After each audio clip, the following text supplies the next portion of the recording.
Extraordinary ఉంది title, super cut. అతనే editor అని కూడా చెప్పారు. సో ఇంకేముంది, సవ్యసాచి ఒక డైరెక్టర్ కమ్ ఎడిటర్ అవుతే సినిమా డబల్ కమిట్ ఇంకేముంది అంతకంటే.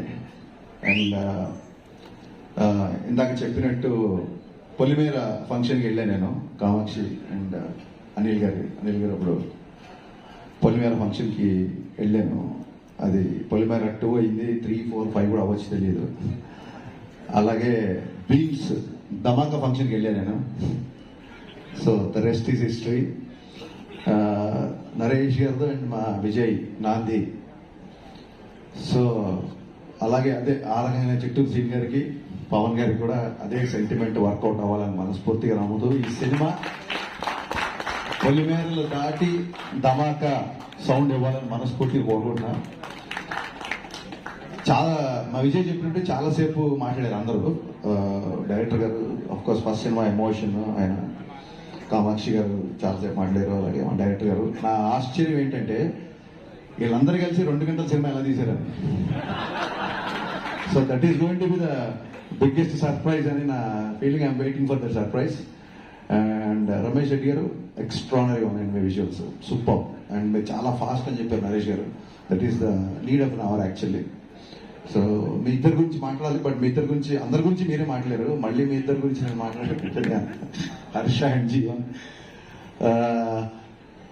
చాలా టైం అయిపోయింది యాక్చువల్గా. చిట్టూరు సీన్ గారి గురించి చాలా మాట్లాడాలి నేను. మేబీ సక్సెస్ మీట్కి మళ్ళీ అప్పుడు ఆయన గురించి చెప్తాను నేను, చిట్టూరు సీన్ గారి గురించి డెఫినెట్గా. నరేష్ గారి గురించి ఖచ్చితంగా మాట్లాడాలి. నేను ఈవీ గారి సినిమాలు చూసిన తర్వాతే నేను సినిమా రైటర్ అవ్వాలనుకున్నాను. అక్కడి నుంచి నా జర్నీ స్టార్ట్ అయింది. సో పరోక్షంగా నా సినిమాలో ఏమాత్రం ఎంటర్టైన్మెంట్ బాగుంటుందన్నా, పాటలు బాగుంటాయన్నా, ఇంకేమన్నా నాకు సినిమాలో నచ్చే విషయాలు ఉంటే మటుకు వాటి మీద నాకు ఈవీ గారి యొక్క స్ట్రాంగ్ ఇన్ఫ్లుయెన్స్ నా మీద ఉందండి. ఆయనతో డైరెక్టర్ అయ్యాక కలిసాను నేను ఒకసారి, బట్ ఆయనతో ఎక్కువ టైం ఎప్పుడు స్పెండ్ చేయకూడదు, ఆ రిగ్రెట్ ఎప్పుడు ఉంటుంది నాకు. సో నరేష్ గారి ఫంక్షన్కి నాకు ఎప్పుడైనా ఇన్విటేషన్ వచ్చిందంటే నేను ఇంకా సెకండ్ థాట్ కూడా ఉండదు, నాకు ఇమీడియట్గా నేను వచ్చేస్తాను. ఎందుకంటే నేను డాడీతో ఎక్కువ టైం స్పెండ్ చేయలేకపోయాను. At least I have that privilege now. Naresh గారితో నాకు ఆ టైం స్పెండ్ చేసే అవకాశం ఉంటుంది ఫీల్ అవుతా. నాకు ఆయన అంటే అంత ఇష్టం. అంటే ఈవీ గారి యొక్క స్ట్రాంగ్ ఇన్ఫ్లుయెన్స్ నా మీద ఉంటుంది.